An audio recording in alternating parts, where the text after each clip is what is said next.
Hello and welcome. Today I am joined by my guest Josh Little of Alectreon. We're going to be talking about VFX, AI, tech workflows, and all the beauty that goes into making some of your favorite feature films. Josh, how you doing today? I'm doing well. How are you? Doing well. Thank you for asking. So we were talking about a little bit before the break, kind of where you started, where you are now, the road to get here, and what all that entails. But to give our listeners a little bit of background, why don't you go into, I guess, how you started in VFX back in 2019? I graduated from FSU's MFA program in film production, and I specialized in VFX. And my first job was at Crafty Apes, and I was kind of doing a mixture of match moving and compositing.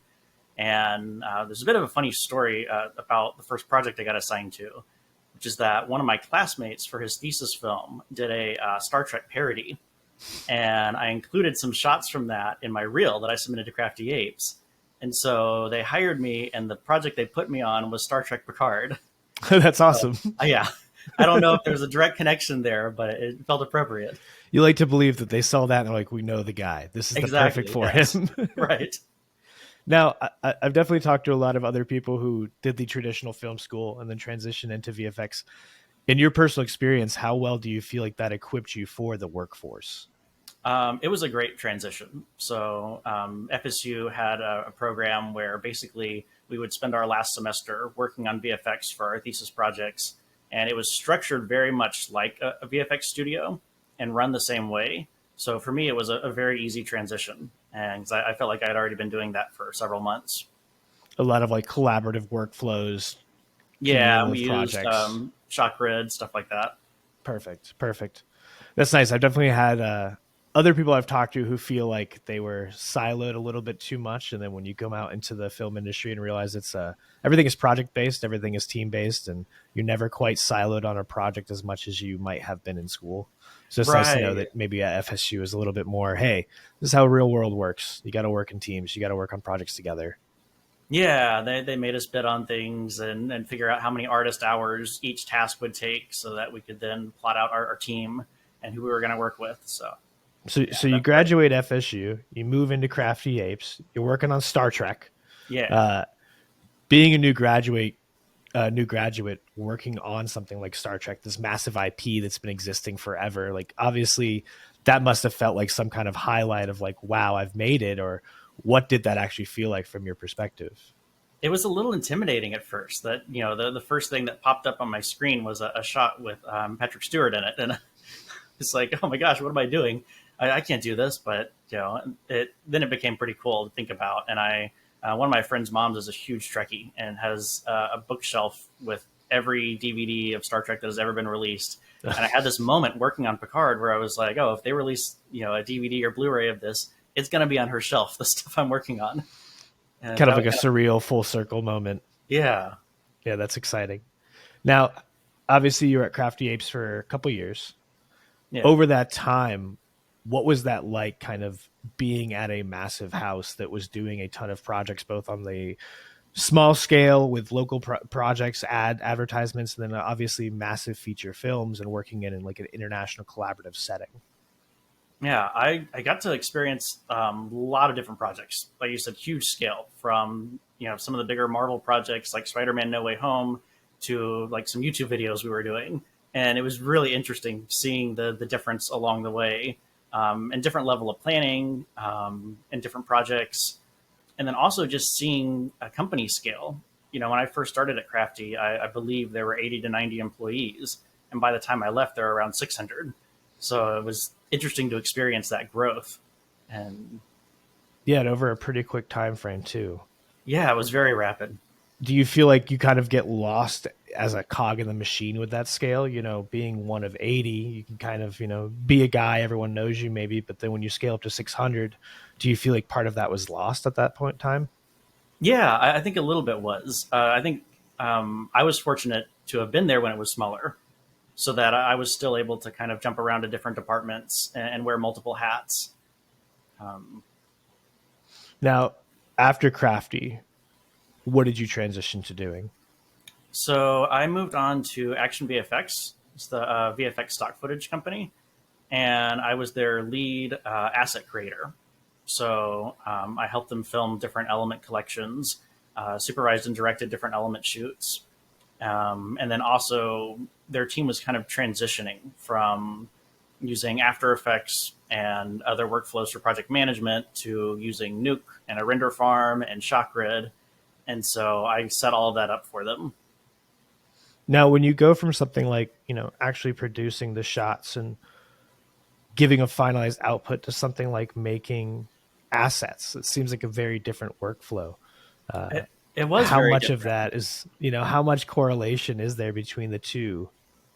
I thought there would be more correlation than there was, because I remember being told that a lot of their time was spent keying the elements, and I thought that was strange because I used a lot of elements all the time at Crafty Apes, including elements that were in Crafty's internal library, where the artist would have to manually pull a key to remove the green screen, and that was something I'd usually spend 5 minutes on. So I didn't understand why filming elements to then sell on a website, majority of the time would be spent keying until I started taking keyed elements and putting them over multiple backgrounds. And I realized it's much more challenging when you're not keying something for a particular shot, but rather for any possible shot. And then suddenly it becomes a lot more demanding. It actually made me better as a compositor, which I was not expecting. Is is it more intense geometry involved in the keying of it, or what exactly makes it more intensive? The transparencies just have to be very accurate. So if a pixel is supposed to be 30% transparent, it has to be. Gotcha. Um, Otherwise, you'll get dark edges against a bright background or bright edges against a dark background. That makes sense because it needs to be highly adaptive for whatever environment you place it in. And so Yeah. you don't So have that as much leeway to say, like, I'll just add a blur here. I'll just flux over it for the shot. exactly, yeah. Or I'll just darken the edges a little bit to match the background. Yeah, we didn't know what the backgrounds would be because they're whatever the customers would use. That's really cool. But I can see what you mean by saying that probably makes you a better compositor in the end because you have to be so much more precise. There's no room for leeway. Everything has to be to the T. Every geometry has to be accounted for. The shading Yeah, has to be exact.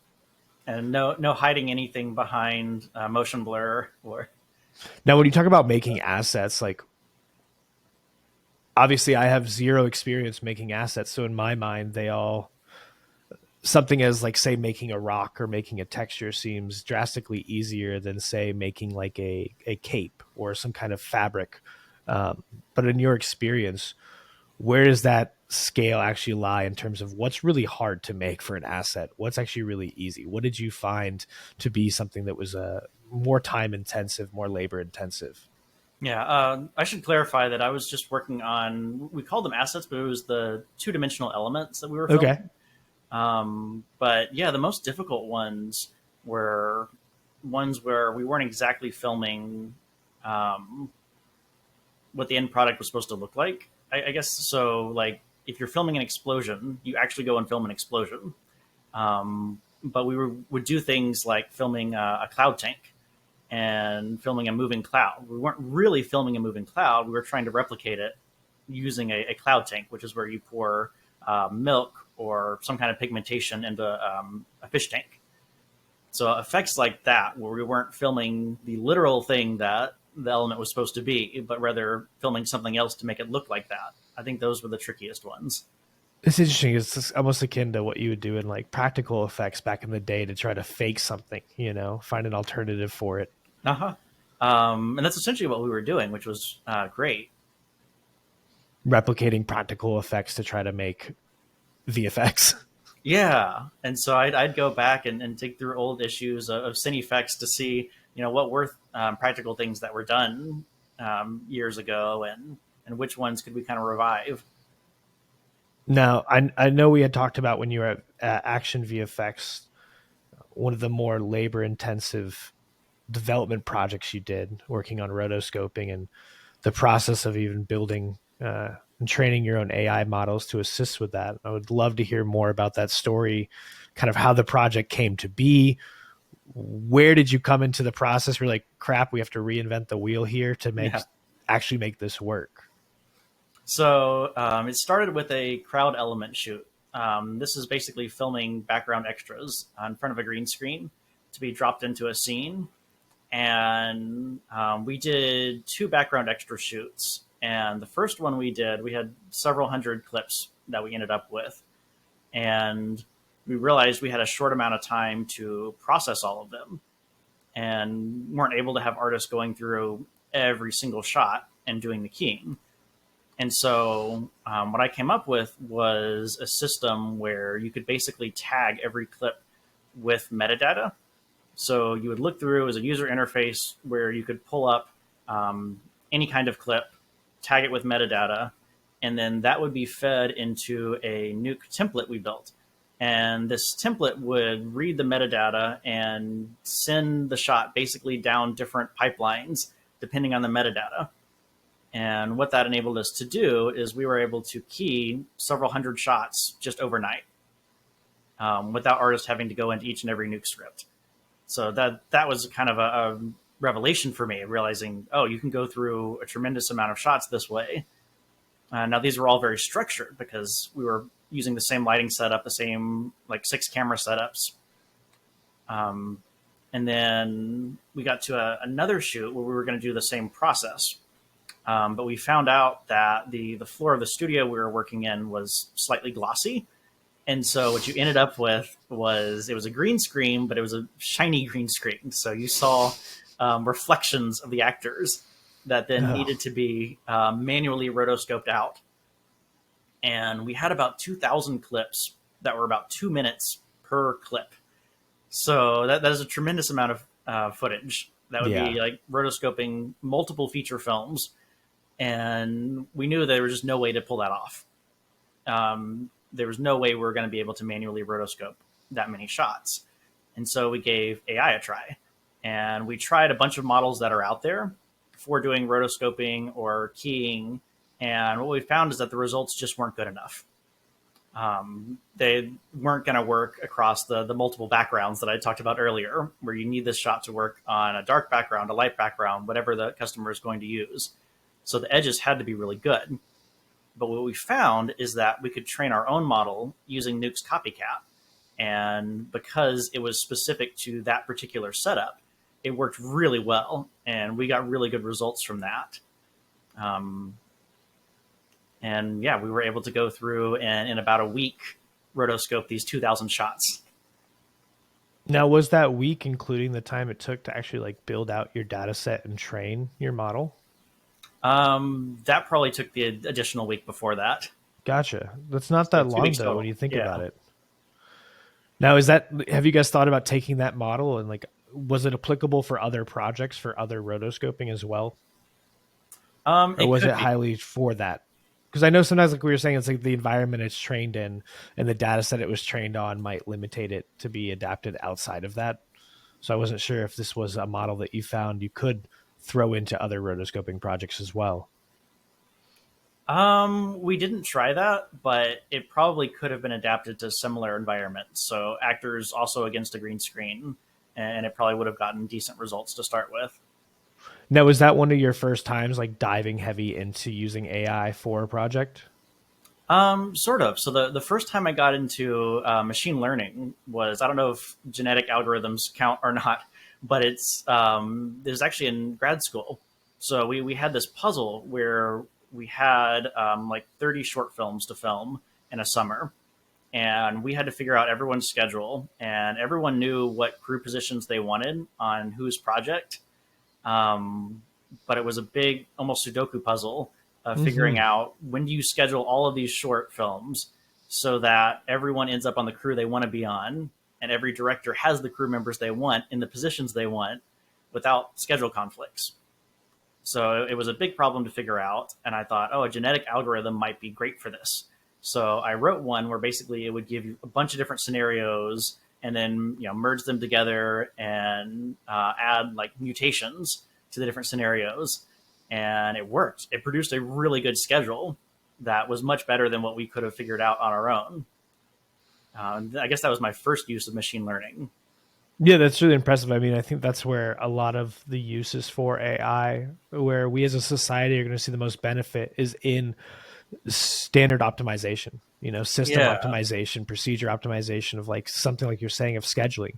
I've got a billion moving parts and trying to find the right way to slot them all together takes way too long for a human. Yeah, it does. And it's something where, it wasn't just saving us time, but it was doing something that I don't think we could have done on our own. You know, Or would have wanted to do. exactly, I can't yes. imagine any grad students like, hey, I volunteer. I will take on the project of scheduling everyone. Right, yeah. And then from there, what led you then to being, when you were at Action VFX working on that project, had you touched AI more since then, obviously following the development and seeing kind of what it could do from grad school to then? Yeah, so I hadn't used it much, but was definitely keeping up with the news and talking to lots of people who were using it. And so I was kind of waiting for the right opportunity to land on my plate where I could make use of it. Yeah. So you're obviously pretty pro AI, obviously used it, seen the benefits you can get from it. But being in VFX, we're in a time period right now where there's a lot of hesitancy towards AI, and especially when we talk about things like generative AI versus, say, like Yeah. logistical solving AI. In your experience, how do you feel like things like generative AI are going to impact your workflow? Do you think that the people with the pitchforks are uh, justified in their reasoning and fear, or do you think that it's a little bit more on the fear mongering side and there will be an adjustment period? Like, what's your speculation on it? I do think there's some justification and the worry over generative AI. Um, but I think there's a lot of uncertainty as well, and we don't really know where it's going to go. I think one thing to keep in mind is that I think a lot of the AI companies right now are, operating at a loss to try and take over as much of the market as they can, and similar to the streaming wars of a few years ago. And so I think we'll get to a point where they're going to have to start making a profit and prices will rise, and then we'll see what is the cost benefit analysis of using generative AI versus older methods. Um, but I do think it's probably going to take over VFX at least. So it seems like we're seeing a similar story to, like you were saying, the streaming wars, where tech is innovating and it's causing the entertainment industry to suffer and people to make less money because of it. Oh, well, yes, that too. Yes. Have you seen jobs being impacted already by generative? I mean, that's the number one fear mongering, is we're not going to have paying jobs. We're going to lose our jobs out to generative AI. And you're obviously someone who's in the workforce, seeing it first and foremost. Is that your experience? Is that there are less jobs coming because they are going the way of generative AI?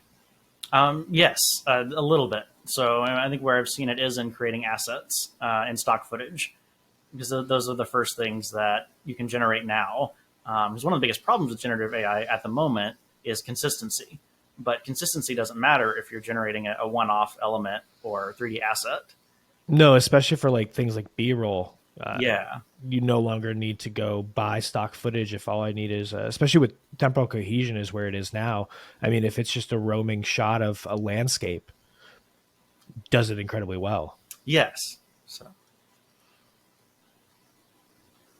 Do you think that trend is going to continue then, where you're going to see more reliance upon generative AI for some of like the, say, I don't want to call them entry level, but base level things? yeah, I do think that's the direction things will trend in. And then the biggest problem I foresee there is that if people can't get entry level jobs, then you're not having as many people get into the industry to begin with, because that's where all your training and growing occurs, is in an entry level job. But I think that's something that won't just affect the film and VFX industry, but will happen in general. Mm-hmm.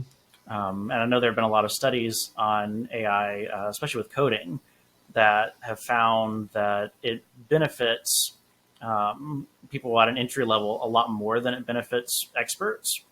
That experts can still benefit from using AI, but think of someone who has 20 years of coding experience versus someone who has never coded anything before. Obviously, someone who has never coded anything before is going to get more out of asking ChatGPT to generate a code. Oh, I lean on like a clutch. I Yeah, and can't I can't code, but I've been writing scripts. yeah, and so I think you are going to lose the entry level positions first. which again is going to be a problem for the job market in general. What words of advice do you have to someone to, I guess, adapt now? Be as someone who is in the industry, who does use AI, who's, how how do you make sure that if you are, say, a student right now, or maybe an entry level person working in the industry, seeing the writing on the walls, how do you adapt and prepare yourself to be future proof? One piece of advice I give, I actually have a couple of students. I'm teaching a class for the Trilith Institute on VFX and animation, and that is a big issue that comes up. Is how do we prepare for this industry? And I always say try to be as much of a generalist as possible because you don't know which specialties are going to be around next year. So just try and learn the basic principles, not just of VFX but of art in general, so that you can adapt more easily as technology changes. Do you think that students need to learn how to use AI and maybe some Yes. of the newer AI tools coming out to be adaptive for the workforce? I do think so. Although again, it's hard to say which specific tools because they might be replaced in a few months. Are But there any right now that you're using that you're enjoying that you want to talk about? well, you mentioned ChatGPT for coding, and that's one that's been unexpectedly useful for VFX because I've found that I can have it generate user interfaces for anything. Like if I'm Mm. doing a very repetitive task where I feel like I'm doing the same thing over and over again, I wish I just had a few buttons I could click instead. Yeah. I can quickly have it generate a Python script that will do that and have a nice user interface that is maybe using command line commands in the background. Um, Yeah, I've definitely spun up my a couple of my own internal tools that are like my automation scripts. I'm like, okay, I just need a GUI. That's just a button, so that every time I need to do this, I can just open this and just press my button. yeah, So that's nice. Um, and then I've recently had success with Runway and their video generation going from one image to another.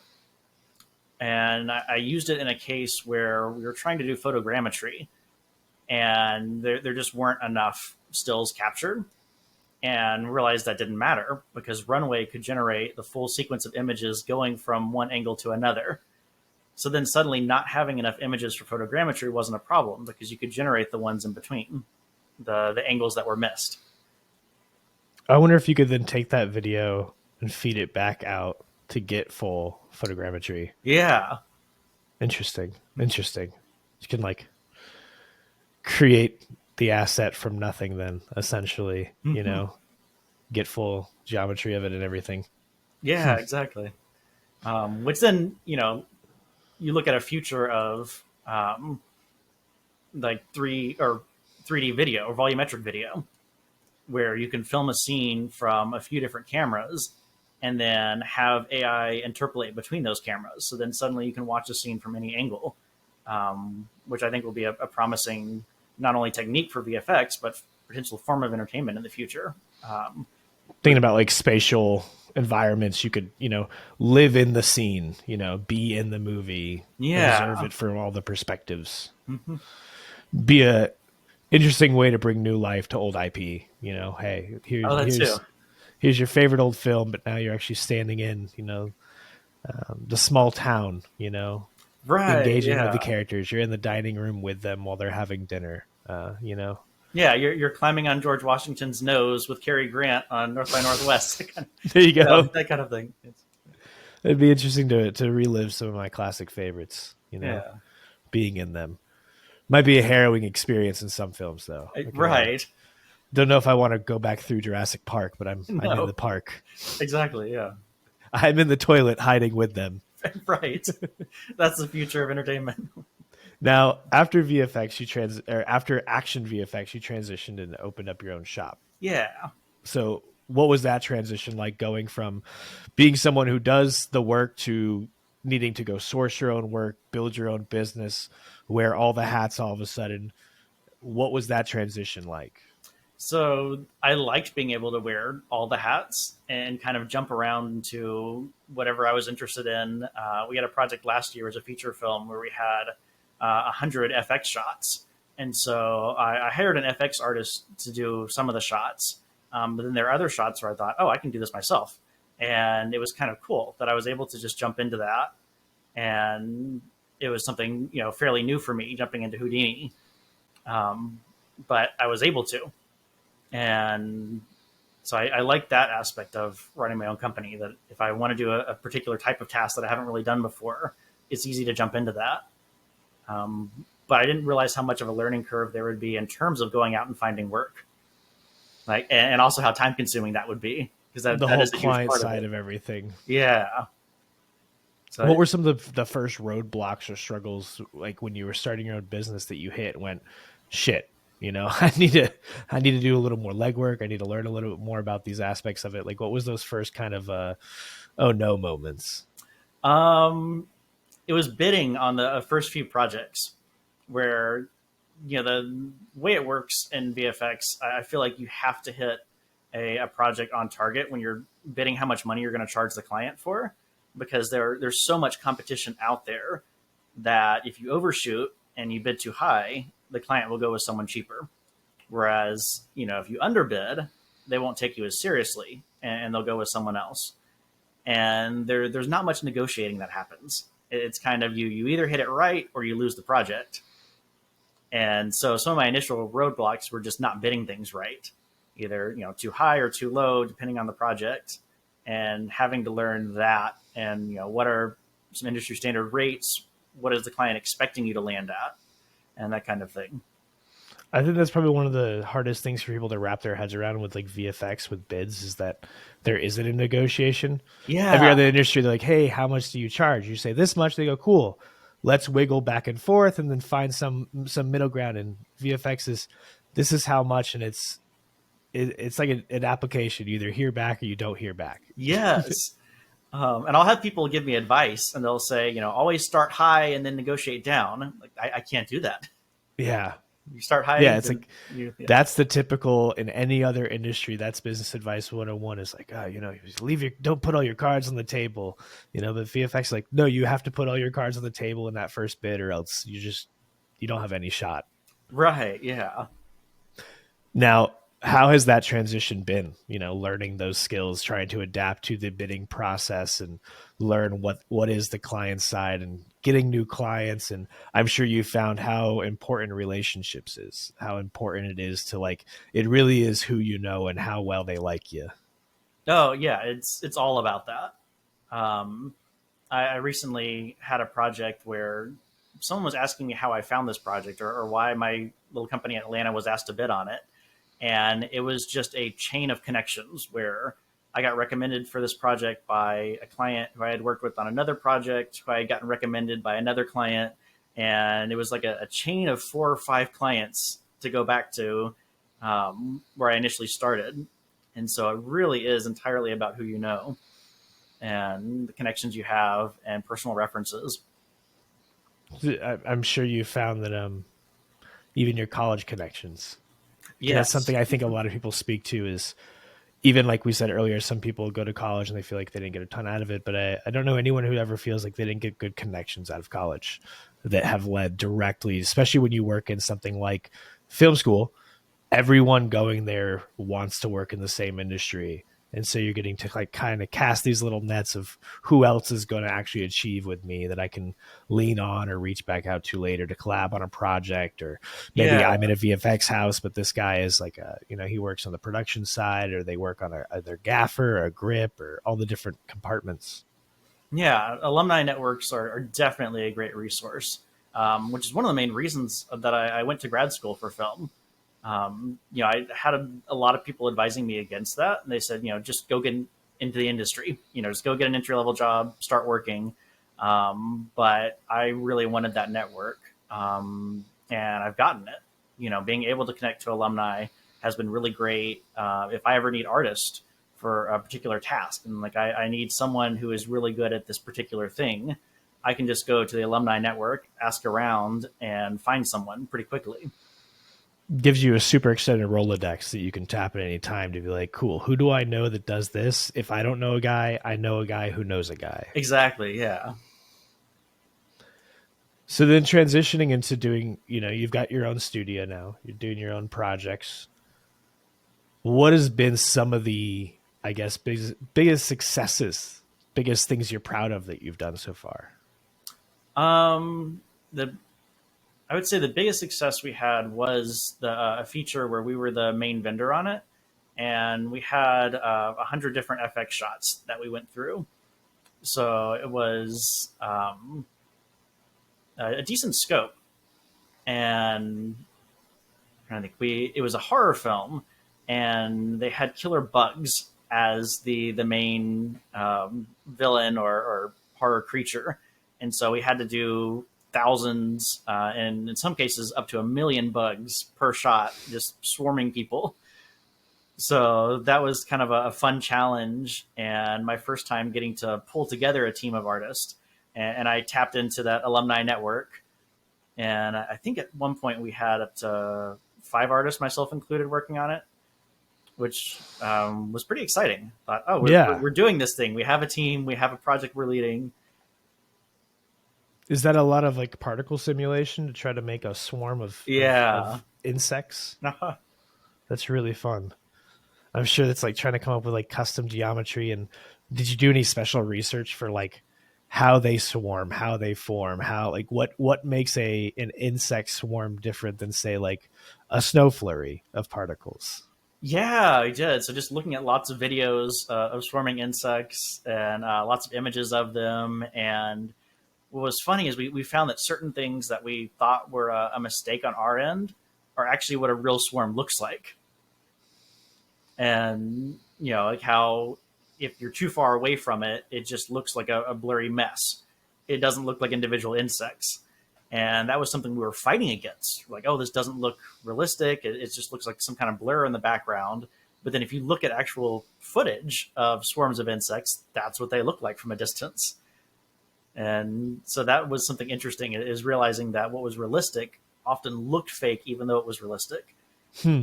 So then we actually had to learn to make things that were technically unrealistic but more believable to the audience. Was, I think that happens more than people want to talk about. yeah. It's like we do the thing in the video or the movie, and it's how it's supposed to be, but it ends up looking real fake because the world, some reason, looks a little fake sometimes. Exactly. Yeah. So, massive bug swarms. I'm sure that's a pretty fun project. I'm trying to think of like, now was it like custom insect or was it replicating off of say like a locust or a fly, or was it like a brand new kind of creature? It was an existing insect, but one that's fairly unique. So we weren't able to find any models of it online. We looked for it and ended up having to find insects that were close and then just editing the models to get it to where it was supposed to be. Now, did you do a couple different variations of that model so that there's like diversity in the swarm, or is it kind of just one repetitive? Like, did you in this did you come up with like a male and a female version? No, we just had one. We varied the scale and the colorings and things like Gotcha. that. Yeah. So there's sometimes bugs are like that, where it's like the male and female are two drastically different looking bugs. Yeah. So now, over the course of doing that and starting your own thing, obviously there's been a ton of changes in AI, a ton of changes in tech, a ton of changes. You as a company, what are you doing to make sure that you stay on the cutting edge of stuff? What new tools are you working on more custom models for yourself to try to work on adaptive projects? I know we've talked about trying to like adapt so that as VFX changes, you can pivot, not siloing yourself into one singular thing, but trying to be more flexible to other types of things in the film industry. How are you as a company doing that? So one of the ways we're trying to adapt is just by having multiple revenue streams, and instead of just VFX. So we're actually still doing assets. So we made some lava elements we filmed for Action VFX and things like that. But also custom software development is something we're getting into now. We're developing our own internal software and pipelines. Currently focused more on project management and trying to streamline that as much as possible so that artists don't have to waste time like searching through files and the folder structures. But then the eventual goal is that once we have a workflow that's working really smoothly for that, that you can then plug in AI tools into the middle of that workflow. So basically, we can have a chain of tasks for a particular shot or a particular project, and things automatically move from one task to another. And then we can just easily plug in AI or some other automation in the middle of that pipeline. So as soon as a particular task like ingest is finished, then suddenly the next task might be denoising or it might be rotoscoping. That would get done automatically and fed into the AI and spit out to the artist downstream. What parts of the pipeline do you feel currently need the most upgrades or optimization as we move forward? Like, what pieces of finalizing the shot still feel kind of outdated or archaic? Um, it's a great question. Um, I don't know. It's hard to know at this point with how fast things are changing. What's going to be outdated soon? But I do think the stuff like rotoscoping, match moving, paint work, the way that's handled now I guess is what would you like to be automated? What part of your workflow do you like? If this could be taken away and just handled, I would love that. I don't want to touch files or folders at all. So, Gotcha. which is why that's the first thing I'm tackling for automation. I just want to immediately start working. Organization, file setup, all the prep work that goes into it. It's like I know we've been talking to about like uh, not even VFX, but just traditional going through footage. And it's like, how do you set up your process template when you're making a documentary? It's like, well, you spend 50 hours first organizing your footage, putting Yeah. it in all the right folders, setting up my structure and my template for Premiere. It's like, there's so much work that goes into starting to work before you can even start. And I hate all of that myself. I hate files. I hate structuring. I hate trying to, where the hell is that one thing that I saved somewhere in my desktop that I know, but I just didn't take the extra 5 seconds when I saved it to put it in the right folder. And now it's gone forever. Right. Yeah. And that's another thing that's gained from automation, is that so much time is lost looking for things or some other human error that ends up costing you a ton of time down the road. You can kind of avoid those things if you have a fully automated workflow. Yeah, I think like your system and having your system fully set up and optimized, like you're saying, it then it allows you to kind of plug in and adapt new pieces to that system. Oh, there's Yeah. a new rotoscoping function that, well, now I just plug that into my pipeline and suddenly everything is sped up. And I think a lot of people kind of forget about setting up the pipeline and setting up the system, and just every project feels like they're starting over from scratch. And they're like, cool, have a Right. project, start a folder on my computer, do this, and then I send it here. It's like, oh, if you just had just need to plug and play stuff. It saves you a Yeah. lot of time. And if you don't have that robust pipeline, then that makes it much harder to adapt. Um, because, well, in some cases, it can be easier if you're starting a new project and you have to build the pipeline from scratch for every project, because then you can say, oh, well, this one's going to be built around using Runway for this part of it. But if you have a bigger team, and the bigger team follows a particular, let's say, rule set, like it's not fully automated, and it's there's just a process that everyone knows, and then suddenly adapting it changes your whole team, and you have to, Now, how big is the team you typically have working on projects for you guys? it's small, so 4 or 5 at most. Do you enjoy working with smaller teams? Do you find it allows you to move a little quicker? Yeah, it definitely does. Communication is easier on a much smaller team because there's no hierarchy of communicating to a supervisor who communicates to a supervisor, that kind of thing. We can Do you avoid typically that. work with the same 4 or 5, or Yeah, do you guys rotate around? so it's typically the same people. So you treat it kind of like a special forces unit. You're like, hey, these are my team. We get things done. I don't need more than this. I don't have to outsource. Right, yeah. Sure, that's nice being able to talk about relationships. Everything's so relationship based. It's like you can. There's an accountability having the same group of people that you can rely on all the time. Yeah. So now, what are you doing in 2025? What is your goal this year with Alectreon? So our goal this year is actually to get into original content in some way or another.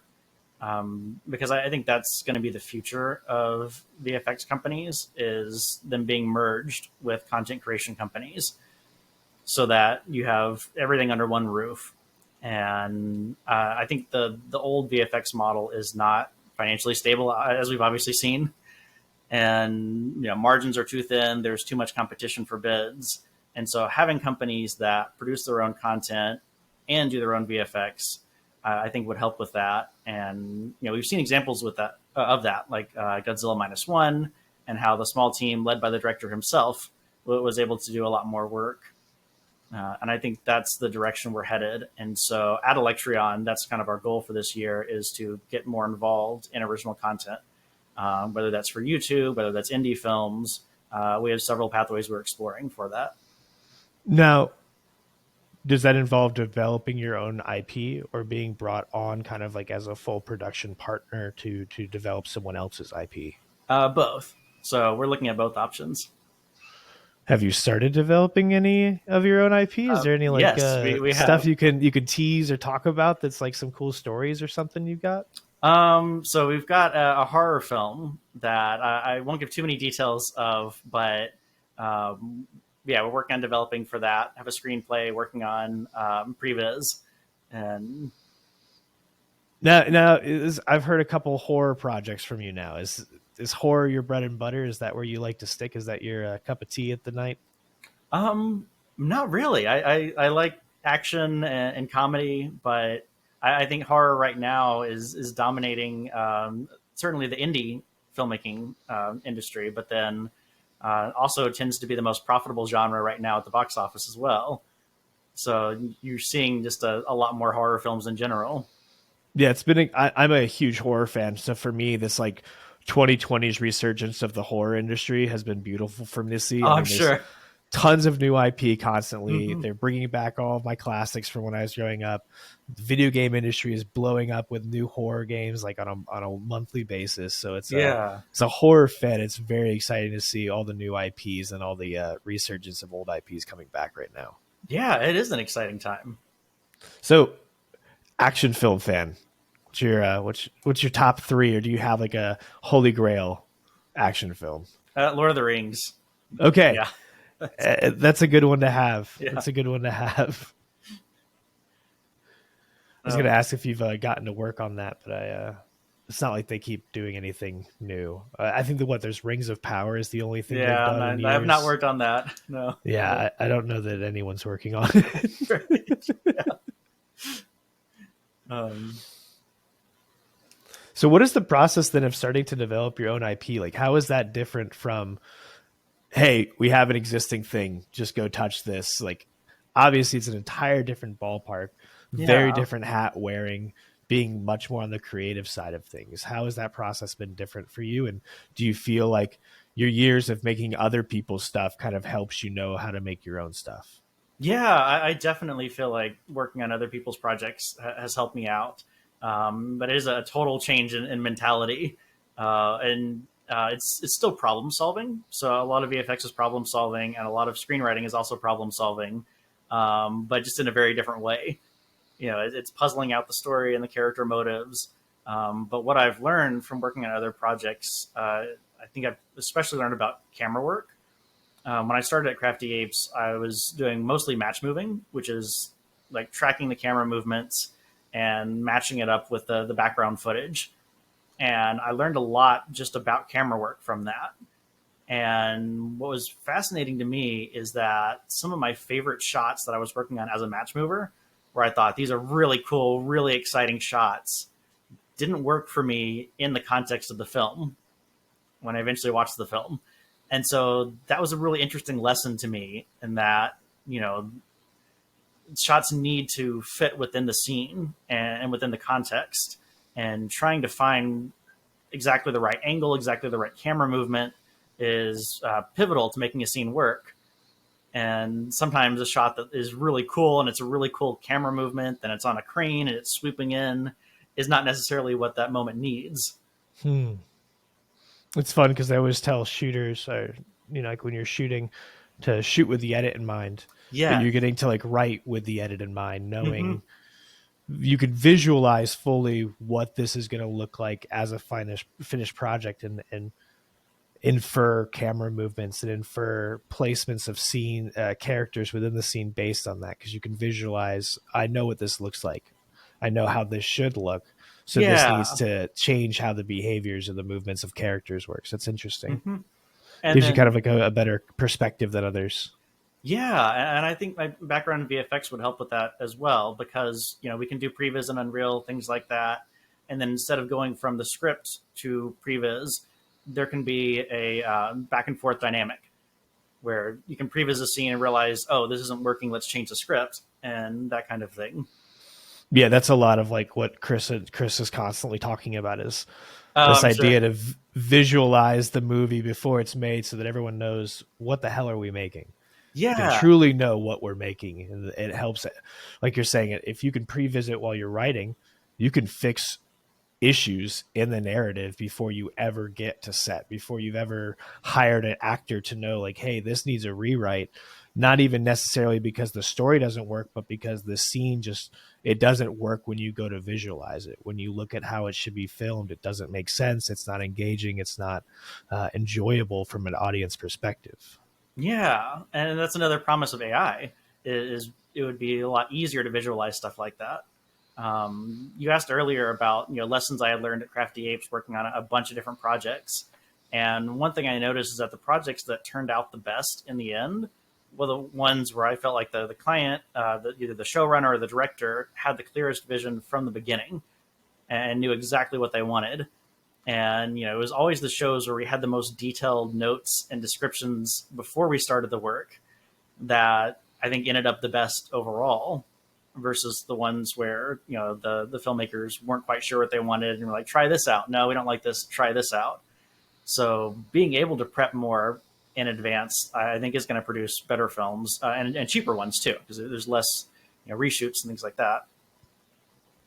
Yeah, I mean, I think from like an audience perspective, the consensus from most general observers over the last couple of years is that the quality of movies is going down, the quality of story is going down. But then you speak to like, you being on the other side of it can see a clear differentiation between the films that go above and beyond and try to fully plan out, and the films that just maybe aren't doing these kind of visualized things, Yeah. but are, is the latter of that a trend you're seeing, where there's more films just kind of going like, hey, we don't need to fully plan or fully visualize or fully look this out? Like, do you think that there's more, I guess, I don't want to say corners being cut, but maybe less care and touch than maybe was historically put into it? Is that something you've noticed yourself? Yeah, I definitely feel like that is a trend, and there are lots of different reasons for it. But I think part of it is just digital cinema.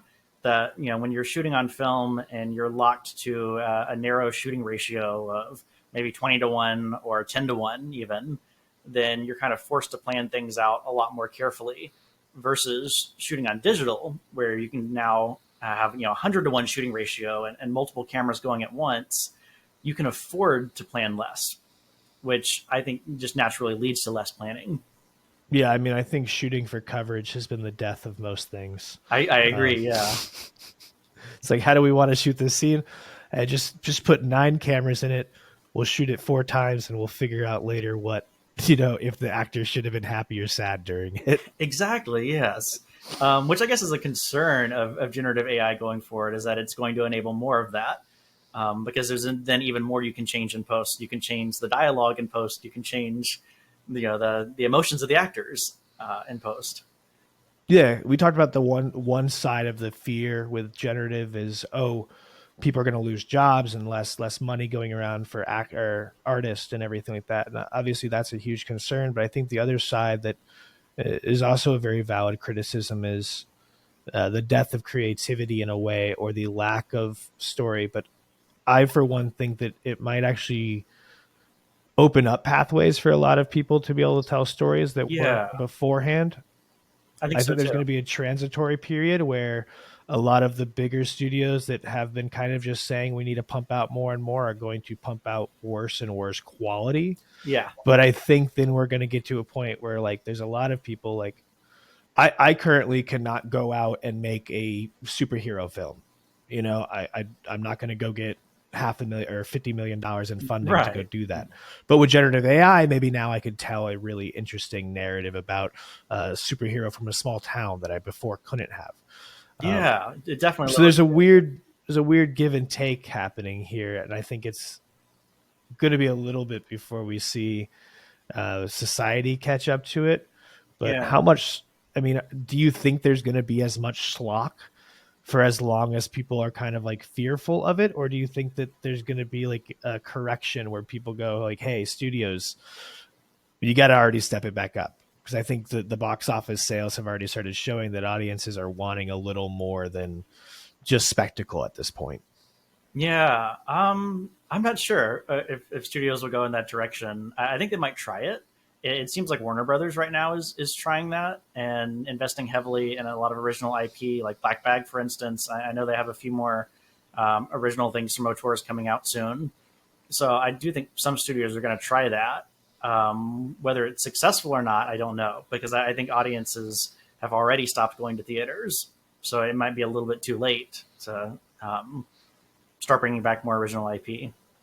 Yeah, you talk about VFX studios trying to reinvent themselves and produce content as well and be content creators and things like the Godzilla -1, Yeah, and obviously like that getting a sequel. Do you think there's going to be, or not? Do you think? But I guess what are your thoughts on this? I guess more and more people moving towards this kind of like niche boutique experience within the production of the content itself, instead of just massive studios that say, hey, we make 900 different types of movies every year. We do a rom-com, we do a comedy, we do all these different things to, hey, no, we are a place that specializes in, say, high VFX spectacle film like Godzilla, or yeah, a A24. We make, horror films that make you think a little bit. yeah. I think that's definitely going to be a way of the future. And in the case of A24, it's a branding thing. You know, people need some reason to go out to theaters, or even some reason to go onto Netflix and watch something, as opposed to streaming on TikTok or YouTube. You have to give someone a reason to go watch a film now, as opposed to something that's just cultural. You just do it every Friday night. And right now, the biggest reason is IP. But you can build brands off of other things besides IP. And what A24 has done is built a brand off of a certain tone, a certain style that people expect, or a certain quality level. So I think you will see that where companies will have a brand that we do VFX heavy things, we do horror like Blumhouse, Mm-hmm. so that people go because of the company. You used to see that a lot with directors, but directors aren't used in branding as much anymore. You do have Christopher Nolan, where people will go see, a biopic about a physicist because it's directed by Christopher Nolan. Yeah. So yeah, but I think you'll see that kind of branding from companies. I think you're right. Yeah. It's funny to think that if anyone but Nolan had made Oppenheimer, would anyone know about the nuke? Right, exactly. Yeah, I think it's also interesting to see things like Mattel, coming out with like Barbie and also trying to develop other IP, and saying, okay, we have this existing IP that we have to find a way to turn into a narrative, into a story that doesn't necessarily exist. Like when you think of like Hot Wheels and you go, I want to make the Hot Wheels movie, yeah, there isn't an inherent story of Hot Wheels. There isn't, yeah, like with Disney's Cars, there is no Lightning McQueen of Hot Wheels. So it's interesting to see that studios are trying to adapt and find new ways to tell stories, and take IP and turn it into a story, just because, like you're saying, it's an existing brand, it's an existing thing that you can maybe tie audiences to and try to attract them to come see this thing. yeah. And it's a great way to sneak in original films. I mean, Barbie's a pretty original story, even if it's a Mm-hmm. very well known IP. And I think they did the same thing with Joker, where they used the Batman branding to bring people to theaters, but it really wasn't the Batman story.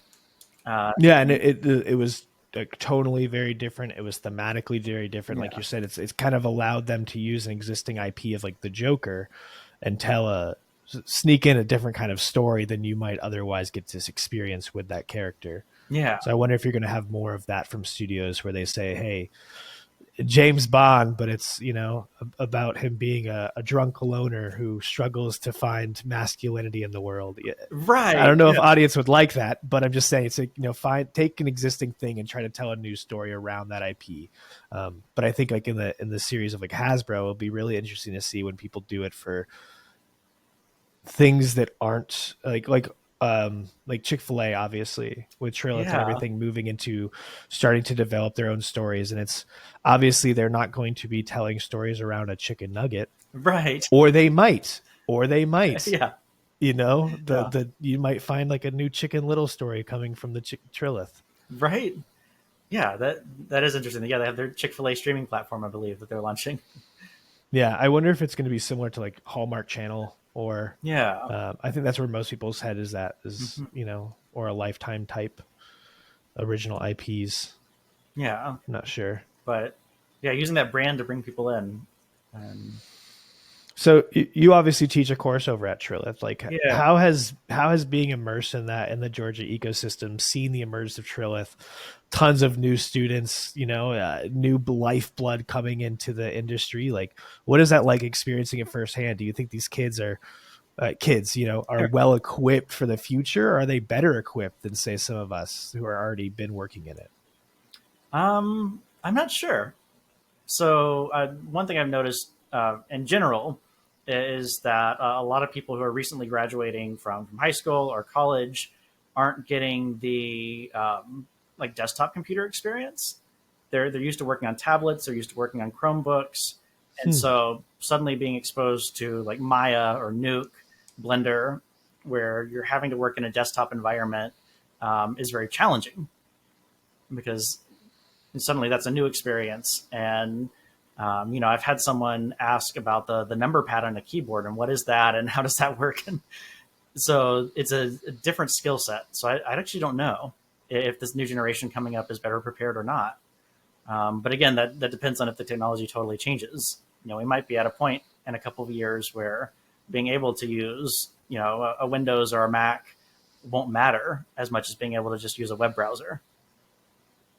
Yeah, or even like if I'm somehow operating within a VR spatial environment, that's my Nuke canvas, and I'm inside the scene manipulating objects, or who knows what the workflow of the future is going to look like. But like, I know you and I are probably the same boat where I want as much monitor and screen real estate as possible. Yeah, I want a third, I want a fourth display. I want them all as large as possible.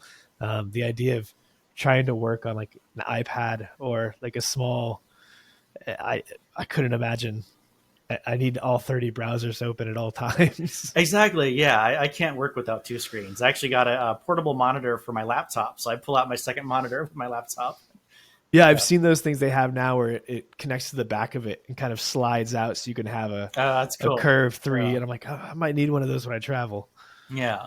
But no, seeing how Georgia has changed. I'm not from Georgia, but I'm from Tennessee, and it's just talking to people here and how what used to be just a hayfield a few years ago is now a big movie studio, and it's kind of wild to wrap your head around how much things have changed here. And I've witnessed Yeah. some of the change over just the past few years. Yeah. And Trills is like this whole inclusive town, Yeah, with like housing and coffee shops and restaurants and bars. And you could go there and make a movie and never, ever have to leave like the little strip, which is really interesting to see. But yeah, it's like you said, it's also still out in the middle of it's still cornfields out there. exactly. It is. Yeah. I actually lived there in the little town, but I visited a few years ago before they had built anything when it was just a field, and they had this big vision of what it was all going to be, and so it's wild. And I think um, up until maybe 2 years ago, I think it was when the strike started, it seemed like it was much easier for people to get into the film industry in Georgia than anywhere else. Just thinking of my classmates from undergrad and grad school who went to LA or New York or other big film hubs, Vancouver. It felt like people who went to Atlanta had the easiest time getting into the industry and moving up the ranks, just because there was so much production happening here, and not enough crew to meet the demand. So I don't know if that'll come back, but hopefully. I think that's what I heard a lot of too. Was that one? There was the demand for crew. We had so many productions, and then we just didn't have the workforce. But there's also a not the same level of gatekeeping in Georgia. Yeah. It felt like, especially everyone who was in a crew was like, "Oh, you want to come work on set? Hell yeah! Here's people's phone number. Here's here's their local agent. Here's who you can get in contact with to get on a set. Oh, my buddy can hire you." Whereas, like, all the stories I've ever heard from people out in California was like, it's you got to know somebody. That person will Yeah. never talk to you. They won't give you the light of day. It's all union reps who like have it in with each other, and they won't let new guys in. And Georgia, it seems like everyone's very like Georgia. There's still an excitement to be working in film. Yeah. Everyone's like, holy shit, look what we get to do every day. We get to Hmm. wake up and work on a movie. Like even like every crew person is like stoked to be on set. Like Yeah. I've never seen art departments so happy to show up and like throw paint on walls as I do in like Right. Georgia Atlanta sets. Yeah. No, I think I've definitely noticed that too. Um, I remember talking to a group of retirees who a couple of them had suddenly gotten into the film industry, and they were retired and thought, hey, it would be fun to just go on a set one weekend. And then suddenly realized, oh, we can just do this. We can jump into this and be actors or whatever. And um, yeah, it was definitely great that anyone could just jump in yeah, and like I've definitely got buddies who have just done like background and extra work just for fun because you can just, yeah, oh hey, I'll be an extra today. It's like, cool, come on down. exactly, yeah, Now, as you said, it's post strike and post COVID. It's a little different right now, right. but we're starting to hopefully see some of that. Being over at Trillis, have you started to see some of the productions come back over there? Not much yet, no, Yeah. but there's still hope for the summer season. But Yeah, I know when we were shooting out in Covington yeah. at Three Ring, we were the only people there for like 3 weeks. It was a massive area and whole place to ourselves. It was kind of nice. Yeah, I remember that. I visited for a day, and it was Yeah. It was a little bit like a ghost town out there though, yeah. because Covington's already so far out in the middle of nowhere. So like you drive into town, there's no one. You drive to set, there's no one. And then we had that chemical fire at the plant. Oh I don't know no. if you saw that. Yeah. It was like the city over. There was a chemical plant fire, pool cleaner, I guess, in the air or Yikes. something. So we had to like lock in on set. They evacuated the whole town, and we were inside the stage, just Oh like wow. waiting. And like when we finally evacuated, it was like whole town had been evacuated. I was like, oh, we're on the set of Walking Dead now. If you're There's right. no one out here. It Yeah, that's crazy. was fun. So we've got some projects going on right now. What I guess the question would be, how has the changes in AI and the changes in tech adapted and changed kind of the projects that you're working on and the types of things that you have to work on? So some of the projects we're working on now are actually VR projects. So it involves just 360 views, which is just a very different workflow from two-dimensional work. And I think in the future you're going to see a lot more of that.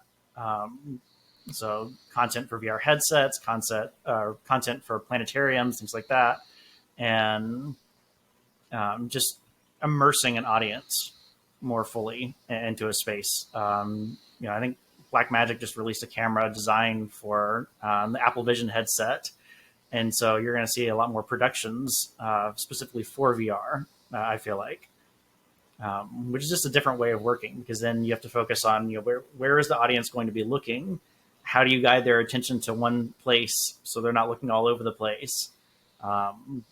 And yeah, it's just a totally different kind of filmmaking, but it's definitely becoming a lot more prevalent, and there's a lot more of what we're working on now. Yeah, I think what's interesting there is the beauty of filmmaking is we've always had the ability to you only see what's in front of the camera. Yeah. And so you're on set and behind me is, completely open walls and the ceiling is completely open and the illusion fades very quickly when you're actually on set. You see that, oh, there's only a set here and all of this is nothing. Yeah, So I wonder how filming for VR and for spatial will be when, obviously the environment you're filming in has to be the set itself, the full, or as you talked about earlier, being able to do things like set extensions or scene extensions using AI. You yeah. could maybe fake a lot of it. If you had picture one and picture two, you could then infer what should be existing between those spaces. Exactly, yeah, and I think that will be a big use for AI in the future. So you might film the main focal area for the audience, and then everything around it, the peripherals, just get generated. Uh, Now, being someone who is writing and creating content and being aware of this, like, how do you think that spatial is going to change how someone writes narrative, because you have to then take into account the entirety of the environment. So one, you could throw in like Easter eggs and gags, yeah, in the background of the scene, but also you could maybe tell a more nuanced and deep story because you have the entirety of the scene itself. yeah. I feel like the state of VR filmmaking right now is basically where early filmmaking was in the silent era, where they were still transitioning from theater and doing everything the same way you would on stage, blocking actors the same way you would on stage, and basically just filming it. And it took decades for people to realize film was a totally different medium, and you could do things totally different. I think there's a quote attributed to Hitchcock where he watched Jaws apparently and said that Spielberg was the first director to finally move past the proscenium arch. So they took, like 75 years to get there. And I think that's where we're at, where a lot of the VR films that I've seen are still using the traditional filmmaking approach. We're still shooting with similar shots, we're still editing a similar way, but it's just VR. And I don't think that is the future. I think there will be some entirely new way of storytelling spatially that we will uncover over the next couple decades. And I don't know what that will end up looking like. But I think the traditional filmmaking in VR is just a temporary thing that we'll find something else. So through the exploration of the medium, we'll find the new art, Yeah. the new form of storytelling. Hmm. I think the closest I've seen so far is, being a gamer. There's a lot of like, they're essentially choose your own adventure movies in Yeah. VR. So it's like you're playing a video game, but you're just watching through a series of cutscenes and then choosing which cutscene to play next. And those still, as you're saying, the ones I've tried, they still feel like I'm watching a weird movie that I can just look left or right in. They Yeah. don't feel like I'm in the environment. They don't feel like the story. I'm just like, I can almost smell the dusty basement. I can almost smell the sewer that I'm in, but I don't there's no extra narrative or extra story being told. I don't feel like I'm necessarily gaining um in the experience by having the headset on versus just watching it on, like, a normal display. Yeah. It's not taking full advantage of the technology for storytelling. Yeah, I think that's what's being missed. I think it's probably also though similar to like, do you remember in like early 2000s when every movie decided they needed a 3D release in theaters? Yes. And so every movie suddenly, there was a period in time where 3D movies were made where certain scenes were shot to be 3D, where like a thing would fly out at you with a camera. Yeah. But then there was this weird period where everything became 3D, Mm. but nothing was intended to be 3D when it was shot. Right. So it's just like there's just weird depth mapping stuff happening in the scene that's supposed to make me feel that nothing ever flies out at me at the scene. Nothing ever happens, but it's like, oh, it's 3D and everyone's going to watch 3D at home. They tried to push 3D televisions on us.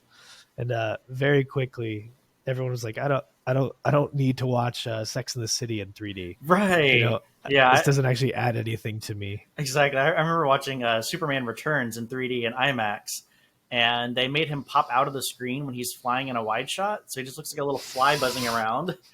And so, yeah, I think that's a great comparison. I'm of the opinion that we need a new Hays Code that basically says no one is allowed to film in 3D except for James Cameron, and because yeah, half the time it's just a gimmick. And It's like I enjoy it, but it's also like some of those times where I'm like that we could be doing more with the fact that, hey, we have 3D. Yeah, there's a lot you can do We with could be doing something with it. Hmm. this instead of like you're saying, well, Spider-Man now flies Right. in Yeah. 3D. I'm like, all right, Yeah. that's cool.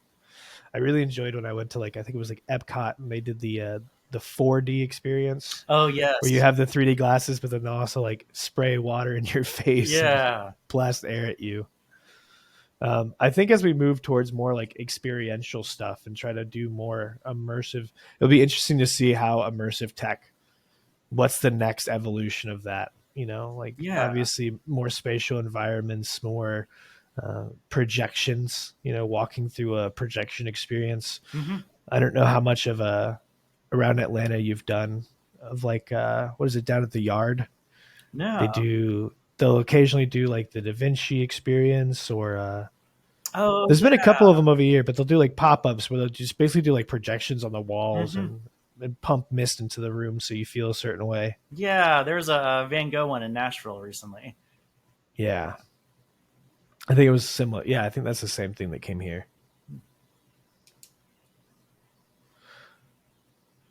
So as we see,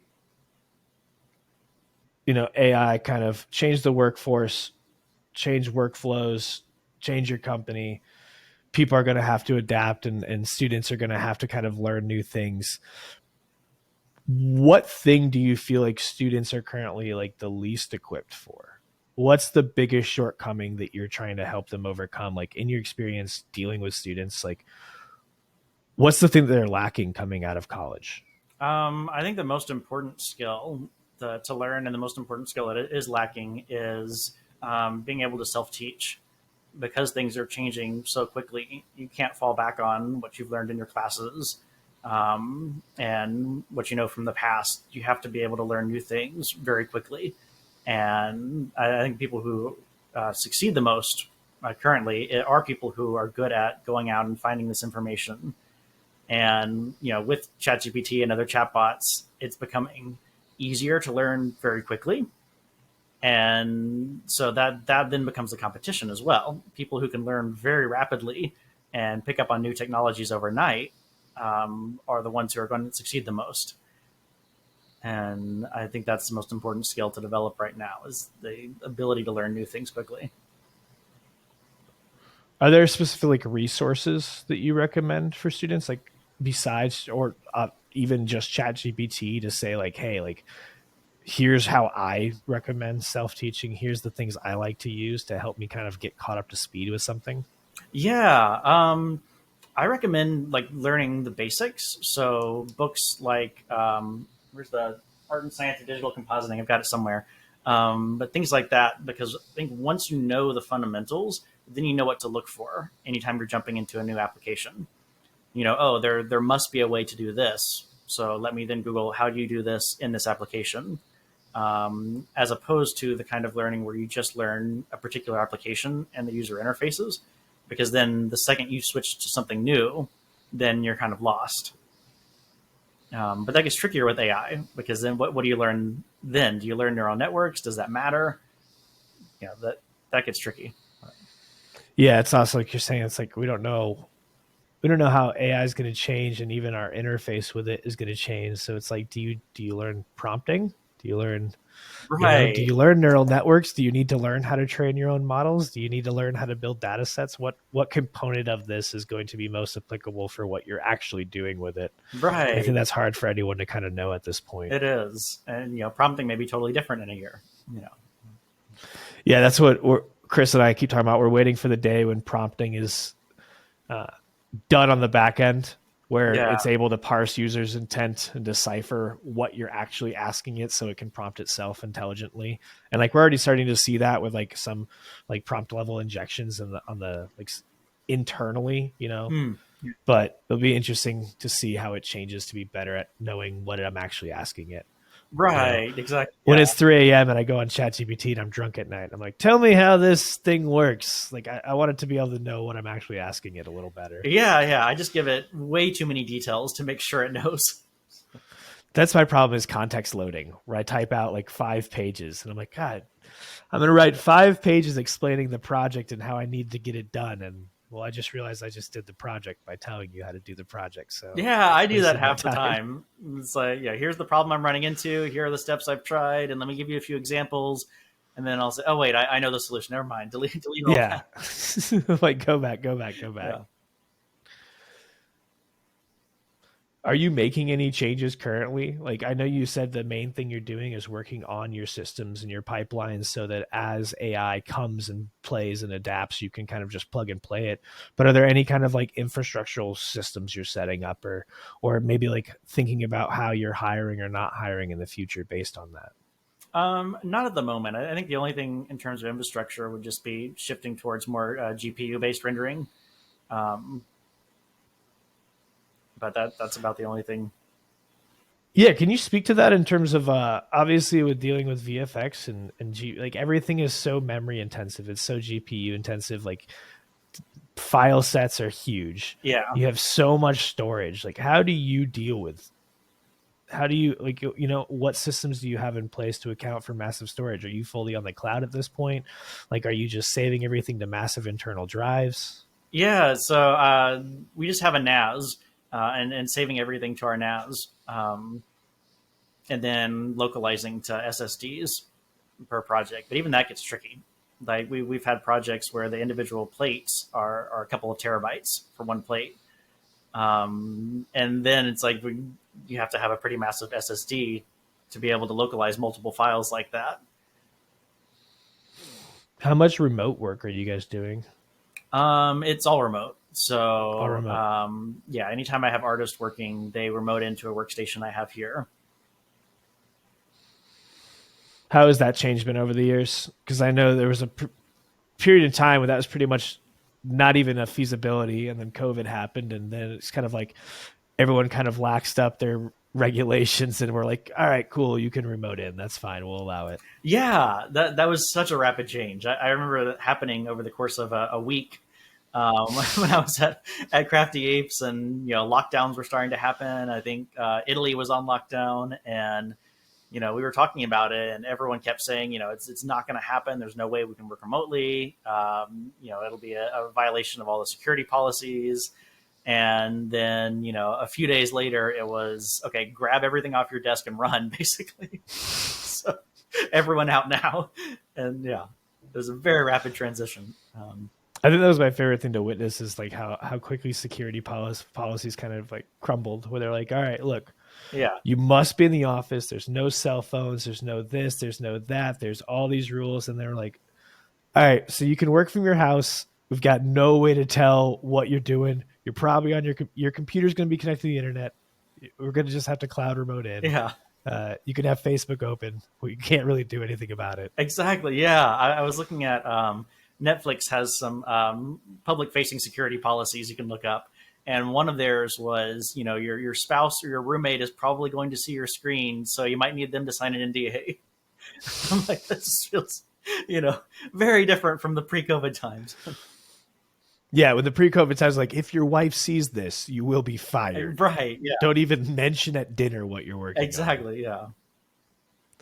Like we said earlier, that's like one of my favorite things in the film industry is it's like everyone knows a little bit about something on a project, but no one's allowed to let each other know that they're working on the same project. No one's allowed to be like, "Hey, we've mentioned a couple of the similar things. I think we might be working on the same movie, but we can't ever find out that we're working on the same movie." Yeah, I remember a friend working in the editorial department on something, and he was like, "Yeah, we're rushing for this deadline," and I was like, "Oh yeah, I'm rushing for the exact same deadline." We couldn't say what project it was, but it was, you You're like February 7th at midnight. He's like, me too. February 7th at midnight. yeah.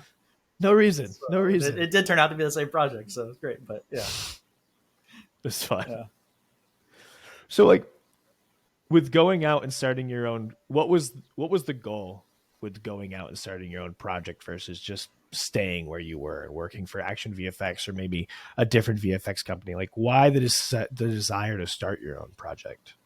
I think it came from the realization I made when we were able to go through, keying and rotoscoping thousands of clips at once. Is it felt like this is the future. Part of it being AI, part of it being just general automation. And I felt like I could build a pretty robust workflow that would help reduce cost in VFX to maybe make it more profitable. Um, since it's well known the VFX is not a very profitable industry, and I think part of that is the huge costs, and a lot of those costs are associated with wasted time, artists spending time moving files around, or the time that I mentioned earlier that is lost when there's a user error and something is placed in the wrong place. You have to go hunt it down. And I was talking to someone who freelances in Germany and jumps around to different studios in Germany like every 2 or 3 months. And I asked her, like, what is that transition like, having to jump to a new company after every project, and getting used to a whole new workflow and everything. And she said, I don't have to get used to a whole new workflow every time I jump to a new company. She said, I just open up my computer, Nuke opens up automatically, all my files are there, and I just work. She says, and it's the same way at every company. And I thought, that's a great goal. And obviously the bigger studios are all going to have something like that, but that's something where the smaller boutiques struggle. Is it often takes a whole pipeline team to build up something like that. But I knew from my experience at Action VFX that I could build something like that. And then now with help from things like Copilot, Claude, ChatGPT, it's much easier to write something like that. So I thought, I could build out a full pipeline like what you would find at a bigger studio, but with a smaller team to get those same efficiency benefits. What was the hardest struggle with like going out and building your own pipeline? Like, was it as easy as you kind of initially anticipated? Where you're like, oh, I can go do this. They're just weird hiccups. So the things that I thought would be hard ended up being easy. The things I thought would be easy are often the things that turned out to be very difficult. So yeah, and I guess it's that way in general with coding, that it's often things you least expect that trip you up. I find the biggest puzzle just being user interface, and not necessarily doing the back end, but figuring out what should the front end be. What's something that people can easily understand. They open it up, they immediately know where everything is and what to do. And as your software grows, how do you avoid piling on a bunch of features and menus and stuff that clutter it all, versus keeping everything intuitive? And I found that to be the biggest challenge. Yeah, like the tech person always wants more tools and more buttons Yeah, and more things, and the layman is always like, no, I need the 2 buttons. I don't want all these other options. Like, I need these hidden behind a deep settings window, or else I get confused. exactly. Yeah. And a lot of project management tools I find are built more for the IT department than for the artist. And I want to Yeah, move away from them. I've definitely run into that. Just even with like you're saying, most of the project management tools are very much not made for someone who wants to run the project. They're made for like the tech guy who wants to build. You Exactly. know, Yeah. he's like, man, look how many cool features I can throw into this and how many widgets it has. And everyone's like, I'm never going to use any of those widgets. Exactly. Yeah. They take up so much screen space. And yeah, the project management tools that are out there for VFX right now, like ShotGrid and FTrack, require you to use the API a lot to build out the integrations, and then you kind of have to know how to code. Um, and so even that is very much geared towards people with a coding background. So editing shots and doing comp work and other VFX work and running a business are very, very different skill sets entirely. Yeah. How well equipped do you think you were when you transitioned, and like what were some of the biggest like learning curves? Obviously you spoke earlier about clients and bidding yourself properly, but in Yeah. terms of like general business running and hiring processes and things, like what were some of those other kind of like business hiccups that you dealt with, or learning curves that you had to adjust for? I think the hardest thing to adjust for was flipping back and forth between the two mentalities of, I've got my business hat on and I'm, trying to network and find clients and just negotiate with clients, versus sticking the artist hat on. And now I'm working in Houdini or Nuke, or I'm supervising artists working in those programs. And yeah, that's been the hardest thing to adjust to. And I've even resorted to having a little timer on my phone where I'm like, okay, I'm going to be in this headspace for an hour, set the timer.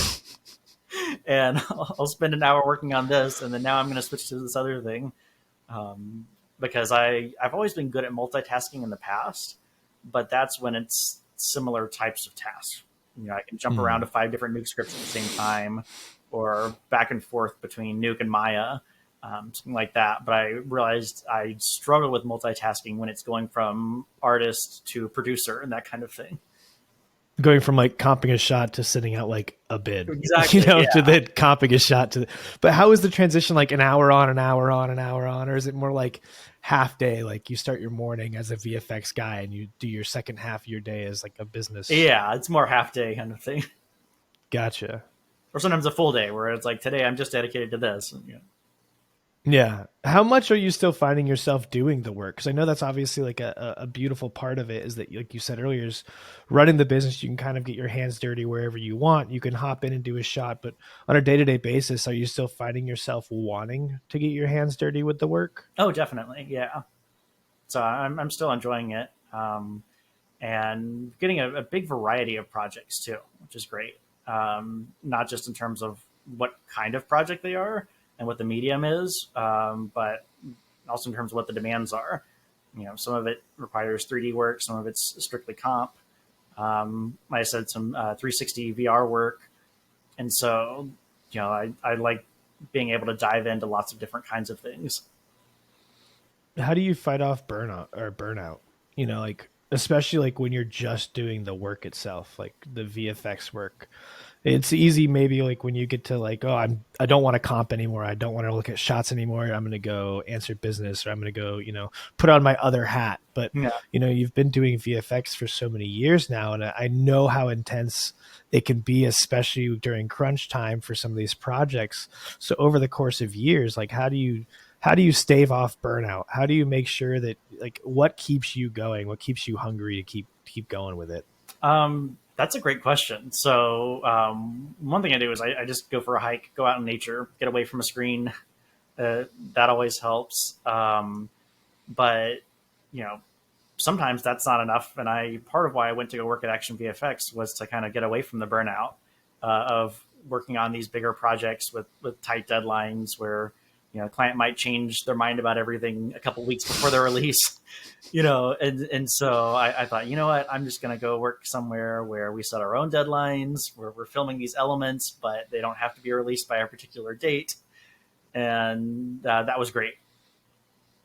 So in that case, I really didn't solve the burnout problem. I just kind of ran away from it. Um, Like, how do you solve burnout? It's like by working as much on something different. and yes, Just by working on something that is not traditional VFX. Yeah. do you still deal with that now? Like Yes. burn or dealing with burnout? Because obviously, I feel like when you transition to running your own company, it's twice as much work as it ever was, even when you were working for someone else. Yeah. So I definitely still deal with it. Um, but I get to see more of the full project cycle now. So, there are periods at the beginning of a project where you're setting everything up and it's not crunch time, which I didn't really get to experience before. As an artist, I would kind of always get dropped in at crunch time to kind of help a show that was falling behind. And that's kind of what I became known for. So it would be 2 weeks of crunch time on one project, followed by 3 weeks of crunch time on the other project, that kind of thing. So I never got to see the beginning of a project where everything's getting set up. So I do get to see a lot more of that now as a business owner, and also the times between projects where I'm just going out and trying to find new work. Hmm. Yeah, that probably gives you context of why the crunch time.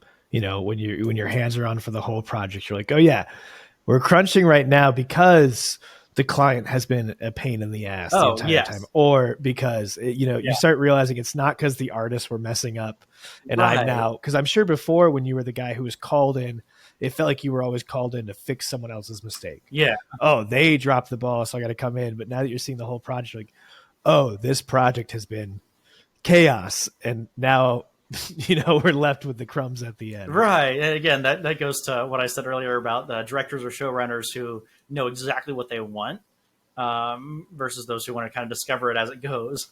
And yeah, for those where they knew exactly what they wanted, that usually didn't have that kind of crunch time, that everything just kind of went smoothly.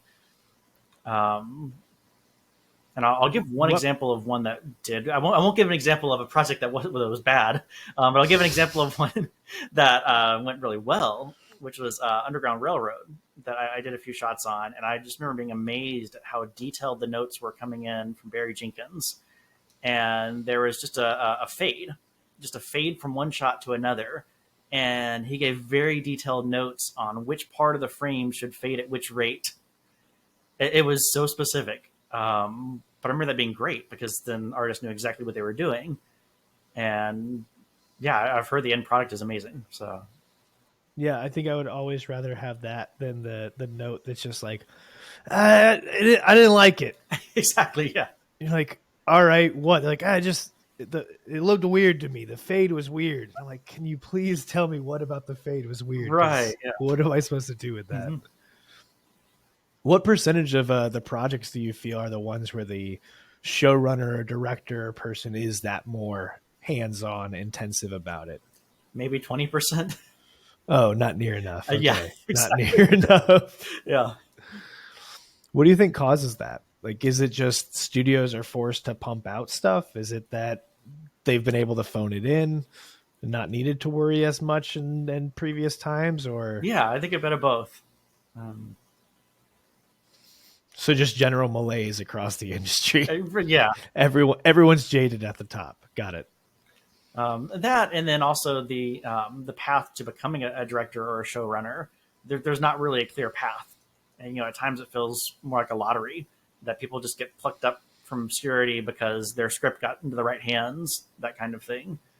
Or they had the money Yes, to be a exactly. director. Yes, like the It's like your family had the money that you could just do nothing but direct bad projects for your friends until you could direct a good project. exactly. Yeah, the Tommy Wiseaus of the world putting their millions into the room, but I wish. yeah. That's my goal in life, is to find a bag with millions of dollars and be like, all right, I'm gonna go buy all the camera footage all the camera equipment I'll ever need. Exactly. Yeah. So now going into developing your own IP and looking into developing your own content, like what is that process like as a studio, as a company in your setup? Because it's very different than, say, okay, I have a piece coming in, I just plug it into my pipeline and then I work on it. But are you building an entirely new pipeline around this? Are you thinking about it from processes of how to plug it into your existing pipeline? Yeah, that's becoming a challenge where I don't know where to fit it in, and even stuff as small as where do I save the screenplay at? Where does it go? I don't know. But I'm looking forward to the promise of being able to build out a workflow similar to the workflow you might find at a VFX studio, but for the entire film production pipeline. So it's all organized in one place, and I'm looking forward to building that out. Now, do you think that's something that would be applicable to then be usable by this people when they go to actually like shoot the movie? So say like your crew on site being able to actually look at this, say, for a production schedule, or Yeah, I know that's something we've talked about a lot, is how do you fix communication on set? So like that was my biggest thing on the last set, is the thing that I observed and took away the most is so many things in the film industry have adapted, and so many things are, it's 2025, we got this new tech, but communication on set still comes down to sending a person in a golf cart somewhere. exactly. Yeah, That made no sense to me, that like, oh, if I need to talk to someone, or I need to get a note to someone, or someone needs it, I have to go find a golf cart girl and be like, hey, I need you to run over here and do this. Hey, I need you. It's like, that's weird to me that's how we communicate on set, is golf cart. right. Yeah, there are so many technologies, and including ones that have been around for years now, that I think could be wider implemented. Like just the ability to stream whatever's coming through the camera to anyone's phone, so anyone can just watch it. There are apps for that now, which I got to use on one set. I brought my iPad and they gave me access to it, so I could stream the camera footage to my iPad. But I'm like, if everyone on the crew had this, then there would no longer be this back and forth with the boom op. Am I in frame? Am I not? Or how do I need to adjust this light? Let's call Yeah, the I video used to do coach. like run and gun music video shoots, And it was just always like me and my camera, and that's what I would always do so that I could have, like the person's crew or their entourage not be with us. I'd be like, here, take my cell phone and Yeah, go over here, and you exactly. can watch everything I'm doing. You can see the whole full playback, or hook it up to the iPad and just have playback on an iPad so they could watch. And yeah, that was like, I was like, why is this not on a normal set? Why am I Right. doing this on like my run and gun music videos for $100? Exactly. Yeah. I feel like there's a lot of stuff like that. Yeah, it's interesting because we're in such a transitory period right now where so much of the industry is still owned and maintained, I think, by the old guard, and the old guard really wants to maintain the old guard methodology of how things are done, Yeah. how many people are on set, how large the crews are, what is needed on a set. And it's like, but we're starting to get a lot of young blood and youth inside the industry that are wanting to shake it up and are saying, hey, cool, we welcome AI. We welcome these new technologies. We're cool with finding new ways to optimize the entire production. And I mean, you're starting to see a lot of cool, especially like student projects and kind of like these YouTubers coming Hmm. out where they're making legitimate production stuff, and you're finding out it's like, oh, there was four of us, like there was four Yeah. people running. We did all the pre-production, all the post-production, all the filming. It was like, it was my buddy, he wrote it, he shot it on camera, our other buddy edited it, did all the VFX. So it's interesting, just we're starting to see this period where the quality is going up for less people, but then at like the top end where there's so many people and so much money, it seems like the quality is going down. So it's like there's like Yes. this Yeah. this middle ground happening where there's like, can you tell the difference between, you know, it sounds like a joke and I mean it as a joke, but like, the latest Marvel film and like Corridor Crew on YouTube, like these little homebrew stuff, especially Yeah. when people like yourself are like, and Crafty Apes, it's like the same people working on the Marvel films are working on the YouTuber stuff nowadays. It's Yeah. like, it's the same people doing both of them. Right. There was some event at Trillith recently where the president of Trillith, Frank Patterson, said a really great quote, which was, "YouTube is becoming Hollywood faster than Hollywood is becoming YouTube." Mm-hmm. And he said, Hollywood's trying to get into the streaming game and compete with YouTube and TikTok, but really, influencers like Corridor Crew are, catching up to Hollywood much faster and Yeah. taking the YouTube approach to make, you know, content that gets closer and closer to Hollywood quality. You're seeing that a lot, especially in like the content creator space with like Twitch and YouTubers, as you're saying. Like Kai Cenat, huge Twitch streamer, YouTuber, starting to make like short films Yeah. and having full production crews come in. And these are like, I know some of the crew working on it. Like these are the crews from your favorite feature films are now coming in and doing like YouTuber stuff, and like the quality is there, the production quality is Yeah. there, the budget's there, and it's interesting to see even in some of these people doing like their simple like announcement teasers and trailers. They're now treating it like a trailer for a film where they're doing a full multi-day shoot. They're doing like a full rental of a set and a huge scale for it. And it is interesting to see. I think that's a good quote that YouTube's adapting to be full film before full film's adapting, down. Yeah. I think that's also like, I'm personally very interested and looking forward to how we see narrative adapt over the next couple of years with the immersion of short form. Hmm. What does the sitcom or version of the sitcom that's adapted for TikTok look like? Right. We've started to see some studios make micro content, but similar to how we were talking about like VR stuff, I haven't seen one yet that I'm like, it still feels like I'm watching a TV show that was cut into 1 minute clips. It still Right. Yeah. feels like I'm missing Yeah. something. But it'll be really interesting to see how we change narrative and how we change storytelling and moving into things like video games and immersive experiences being much more like traditional films and much more like, um, because it's such a powerful medium. Like storytelling is such a powerful medium for human experience, and I think Right. that this technology is enabling us to maybe give it to a wider audience Mm-hmm. and share it with an audience that maybe, especially when we talk about like immersive experience, like you can experience a movie by being inside of it, no matter what culture you are, a lot differently than trying to like watch it and read it. Yeah, there is. So I used to work in a film psychology lab. So that's a very narrow field of psychology that actually looks at the psychology of filmmaking.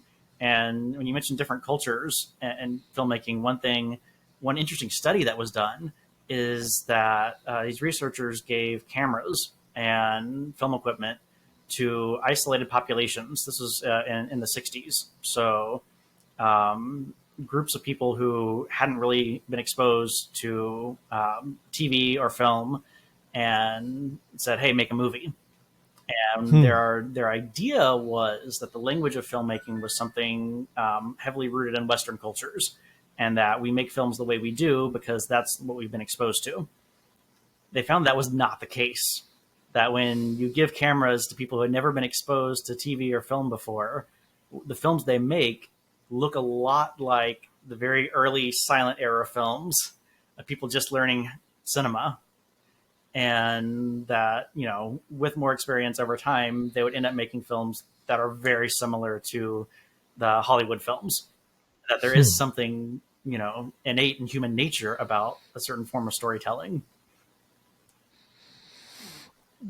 Very interesting to think about, especially when we talk about like video and shooting video, because it's an attempt to capture what you are experiencing through your mind's eye. And so Yeah. giving it to someone who hasn't had the, 70 years of adaptation to how to establishing shot into a wide frame, Yeah. into an up close, to how do I tell my experience, my perspective, and capture it from my perspective. That's really cool. I'd actually love to go and like look into that more. Yeah. See if I can dig up those studies. But I was reading a recent study, and I don't remember the field of science, but it's specifically on like the neurology or the neuroscience of film and how human brains react to it.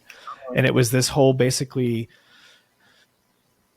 you and me can both watch a film, and when we remember that film and replay the scenes in our mind, the same neurons and synapses are firing. And so there's yeah. like a collective memory that happens from cultural experiences like watching films and stuff that actually wires parts of our brains, Mhm. and why there's so much like cultural similarities when we observe the same things. And we have it's just really interesting to see that they can literally like we dream based, like they can influence our dreams and how we experience things, and because we watch the same movie can influence like our Oh, things yeah. collectively together. I haven't thought about that, but yeah, you're wiring the brains similarly between the millions of people who watch the same film. Yeah. Yeah, it makes propaganda films make a lot more sense. Yes, that exactly. It's like, oh, you're actually writing our brains, this makes sense. Yeah. So you said you were at a film psychology clinic. The film psychology research lab.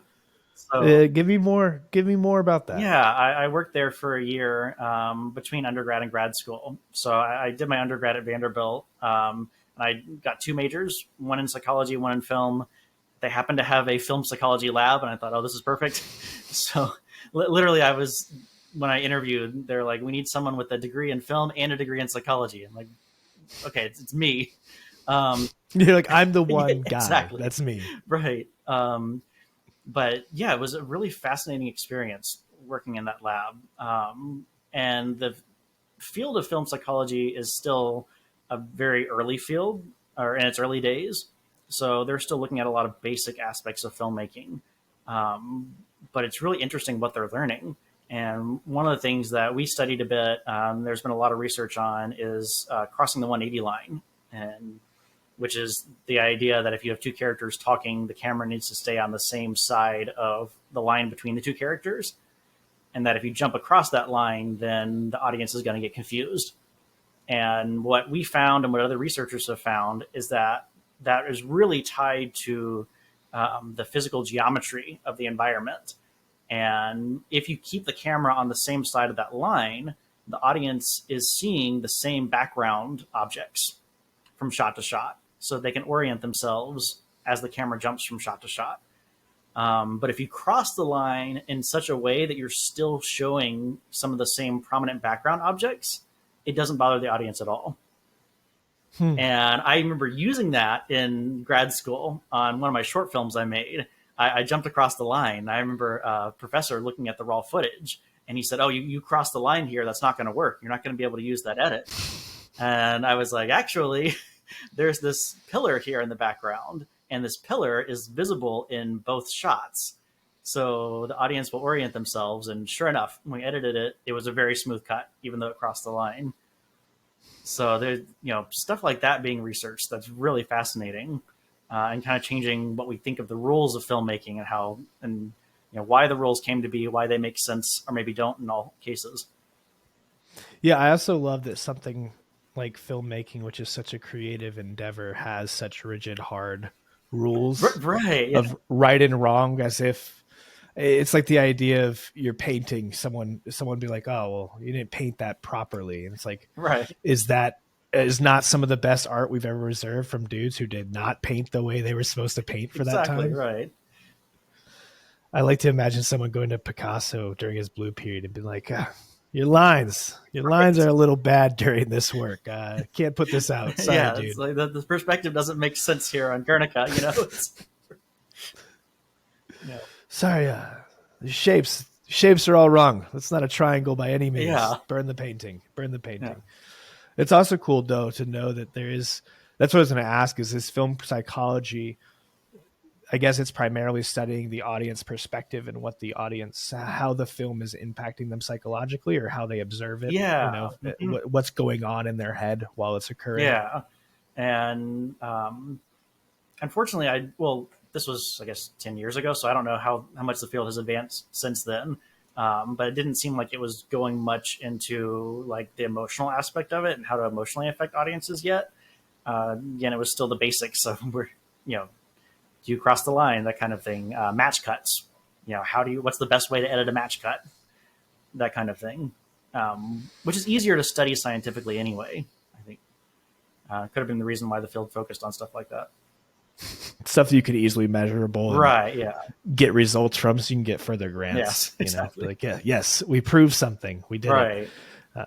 I think that's where a lot of the interesting, though, especially in that kind of field, research will be is in the emotional takeaways and how do audiences react to certain things, and can you influence it? Like we obviously know how much impact like music has to a scene, and Yeah. by adding sad music versus happy music, the audience will experience the same situation very differently. But I also wonder how much like lighting choices Yeah. or character placement or like can adding a red light in the scene actually completely change how an audience uptakes the information from that scene and emotionally remembers it? What other things can be influenced?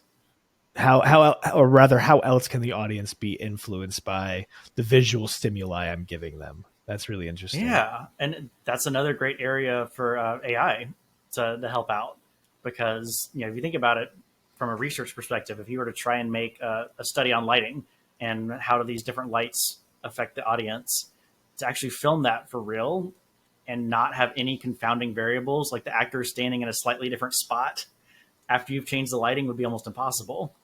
But with AI relighting, you could actually do a study like that where the only thing changing is the lighting because the AI is only changing the lighting. Yeah, things like AI relighting too are one of those things I mentioned earlier that I think are going to democratize filmmaking and make it so much more accessible to people. Like I think lighting, like when I first started getting into like shooting with a camera and like, doing music videos and like basic stuff, and it's like that's one of those first things you learn in terms of how do you up your quality. It's like it's lighting. Oh yeah, Lighting is one of the biggest differentiators between like an amateur project and a professional level hmm project. Is like, is it just lit well? yeah, And now being able to like really successfully relight scenes, you can up the quality significantly on a project. And like I know I've even seen some people experimenting on like, can I as a professional take a student project and use AI relighting and then recolor it how I would as a professional to up the oh quality? And it's like it suddenly looks way better than a student project. And it's like, well, that's because the inherent issue with student projects is most of the time it's like one person executing on the vision or one or two people, but most things within filmmaking require a specialized skill set for each part of it. It's like very Yeah. rare that you're going to have a guy that can write, direct, produce, edit, do the VFX, light, color. Right. Yeah. You're not, it's really, chances are you're not finding that No. guy. But what's interesting there is that if someone can do all of that themselves with AI, if you can do the relighting yourself, then you might have to know all of those skills to be able to do all of that correctly, which I think goes to what we talked about with generalists being the future, I think, more so than specializing in one narrow thing. Yeah, especially when you talk about needing to understand like the whole pipeline of what you're building. It's like if you understand the pipeline, then you can adapt wherever it needs to be. And especially if half the workflow or parts of your workflow can be accommodated by AI, and then the other pieces of that workflow, you can suddenly do a hell of a lot more. Yeah. But yeah, AI relighting is awesome. We actually did some of that at Action VFX as well. And did this cool experiment that they presented at SIGGRAPH, where we filmed an actor, but actually shot training data on set, Hmm. where we just using like LED lights that are just a handheld one. We just walked around the actor and captured the actor from a bunch of different lighting angles. And what we did is fed that into Copycat and Nuke, and then you can go and train it so that if you add some kind of glowing element like a flame or a lightning bolt into the footage, you can train it to associate that with the direction of the lighting, so that suddenly you get relighting of the actor and interactive lighting that actually matches whatever element you're adding in. Hmm. And it was just, again, training data we just shot on set, just placing our little LED light wherever the fire or the lightning or whatever was going to be. Man, I think that's like the coolest part about AI is where you can kind of, I don't know the term for it. My family always call it jerry rigged, but Yes. like hodgepodge and put together these kind of like projects from like, cool, I can get some cell phone footage here real quick. Like we used it on set for making assets of like we had space guns, space lasers, Yeah. and so like we just went outside in the concrete, took the cell phones, made some scans. We did this with actors and did scans of the actors on our cell phones to do body replacements and Yeah. digi doubles. And it's like the stuff you can like get away with now is kind of getting I crazy. did something similar with my iPad. It was actually the Killer Bugs film. We had big swarms of them, and we would do scans of the actors, scans of the environment, and just on my iPad, just really quickly. Yeah, and like years ago, needing to rent the stage and everything to have someone come out to do scans was Yeah. like a massive endeavor, and now it's like, oh no, I can literally get away with using my cell phone to do a whole scan of you. Yeah, I did one of those older scans where you have a super expensive lidar device that you then have to have everyone wait 5 minutes, no moving, and then now move it to another spot. Yeah, it's so much easier now. Yeah, and the quality is not that not that noticeably different. Right? Yeah. It is, but not to the level of fidelity, especially for most things where you don't need it to be that high level of fidelity anyways. Yeah. So is there any other things on the way that you're super excited about, things you're working on, tools you've seen coming out from other people, new changes like the ChatGPT new image updates recently? Um, I think one thing would be this direction of integrating um, like previs with primitives with generative AI images. So it seems like Autodesk is kind of moving that direction with their Wonder Studios, which I guess is Autodesk Flow Studios now. NVIDIA announced something like that at CES with their Omniverse, where basically you can just move around little primitive shapes and get your framing off of that, and Hmm. then say, oh, this cone that I added in, make it the Eiffel Tower, and then it'll generate an image. So you're still able to do previs in Unreal or whatever other 3D package and find your camera angles that way, but then generate an image that looks pretty cool at the same time, which will make previs a lot faster. And I think that's something exciting coming down the pipe. Yeah, getting closer to that ability to fully take what's in your mind, as you're writing the script and share it to someone else. Be like, hey, this is what we're making. Yeah. This is what we're going to shoot. This is the scene. This is how it looks. And then you can get feedback on that, that's one of the things I've always struggled with in screenwriting is when you get feedback on a screenplay, you're getting feedback on someone else's mental image of your script. They're giving you their opinion of what their vision is from reading your script. But with AI and the ability to use it with previs, you could then quickly mock up something, send that to someone and say, hey, can I get your feedback on this? And then they're actually giving you feedback on images and on how things are going to look and how they're going to be timed on screen. Yeah, because I think that's like pacing is such a key part that's completely missed on the script of like, how is the delivery of these lines? Yeah. Is there a tone based on pace that is very different from how you're going to read it? You're going to read it like 9 run-on sentences, and in your mind, it's this super emotional, drawn out, sequence. So I think that would be really cool, is getting to the place, like you said, you can. I'm hoping that it will move us to a place where we stop greenlighting really bad scripts, because it feels like we keep greenlighting scripts, and then at the end of it, being like, "Oh wait, none of this actually worked. Right? Yeah. This doesn't look good." It's like, could we not have determined it was going to look bad before we spent $50 million on it? Please? Exactly. Yeah. So I'm optimistic about that as well.